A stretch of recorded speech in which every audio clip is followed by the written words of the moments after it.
আপনি যদি বইপোকা বা মুভি লাভার হন তাহলে হাঙ্গার গেমসের তুমুল জনপ্রিয়তার কারণ আর নতুন করে বলার দরকার নেই। একদিকে বেঁচে থাকার নির্মম লড়াই, অন্যদিকে ধনী শ্রেণীর পাশবিক নিষ্ঠুরতার গল্পটি অনেকের মনেই দাগ কেটেছে। কল্পনার সেই কাহিনীরই যেন বাস্তব দৃশ্যায়ন চলছে পৃথিবীর উন্মুক্ত কারাগার হিসেবে পরিচিত ফিলিস্তিনের গাজা উপত্যকায়। অবৈধ দখলদার রাষ্ট্র ইসরায়েলের নির্মম পাশবিকতা, গুলি আর বোমায় পাখির মতো মানুষ হত্যার পাশাপাশি টানা অবরোধে সৃষ্ট দুর্ভিক্ষ ২০ লাখের বেশি গাজাবাসীকে টেনে নিয়েছে হাঙ্গার গেমসে। যুক্তরাষ্ট্র ইসরায়েলের পৃষ্ঠপোষকতায় গাজায় পরিচালিত গাজা হিউম্যানিটেরিয়ান ফাউন্ডেশন GHF এর বিতর্কিত ত্রাণ বিতরণ কার্যক্রম নিয়ে বিস্ফোরক মন্তব্য করেন যুক্তরাষ্ট্রের এক সামরিক ঠিকাদার অ্যান্টনি আগুইলা। তিনি এই ত্রাণ বিতরণ ব্যবস্থাকে তুলনা করেছেন বিখ্যাত ডিস্টোপিয়ান মুভি দ্য হাঙ্গার গেমসের সঙ্গে। We would place all of the aid on a site. আমরা সাহায্য সামগ্রীগুলো একটি নির্দিষ্ট স্থানে সারি করে স্তূপাকারে রাখতাম। একটু কল্পনা করুন যেন হাঙ্গার গেমস সিনেমার মতো একটি দৃশ্য।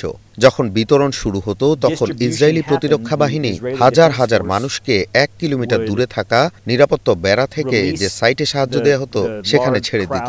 এই ভিড় মূলত ক্ষুধার্ত ফিলিস্তিনিদের। তারপর এটি এমন এক অবস্থা তৈরি করত যেটিকে আমি গাজা অলিম্পিক বা বেঁচে থাকার প্রতিযোগিতা বলেই বর্ণনা করতে পারি, যে আগে পৌঁছাবে সে খাবার পাবে।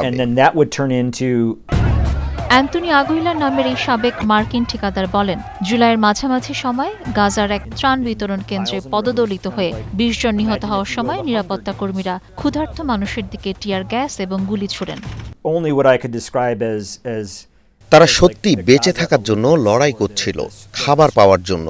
পরে সাইট থেকে তাদের সরিয়ে দেয়া হতো ইউজি নিরাপত্তা বাহিনীর মাধ্যমে, যারা pepper spray, tear gas, stun grenade ব্যবহার করত।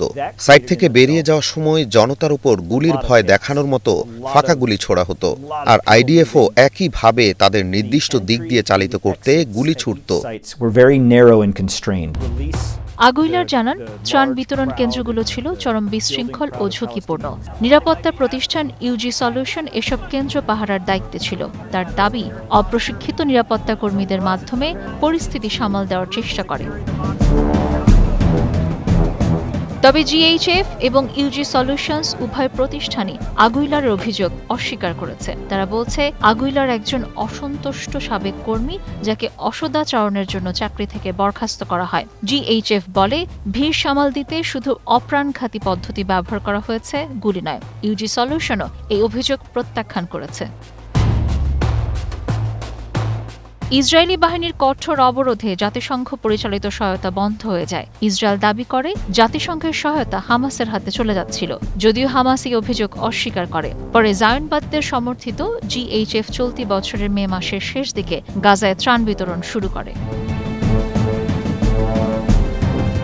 GHF এর ত্রাণ বিতরণ ব্যবস্থাকে মৃত্যুকূপের সঙ্গে তুলনা করা হয়। জাতিসংঘ সহ আন্তর্জাতিক সম্প্রদায় বারবার এ ব্যাপারে উদ্বেগ জানিয়ে আসছে। শুধু ত্রাণ নিতে গিয়ে গাজার বাসিন্দাদের প্রাণ দিতে হচ্ছে প্রতিদিনই। এ পর্যন্ত খাবারের সন্ধানে গিয়ে গুলিতে মরতে হয়েছে সহস্রাধিক ক্ষুধার্তকে। হাঙ্গার গেমস ছিল কল্পনার নির্মম খেলা, আর গাজা হচ্ছে বাস্তবের নির্মমতা, যেখানে ক্ষুধা, যুদ্ধ এবং রাজনীতি মিলিয়ে মানুষকে কে বাঁচবে কে মরবে ধরনের বাস্তব গেমে ঠেলে দেওয়া হচ্ছে। Sabina Sultana, star news.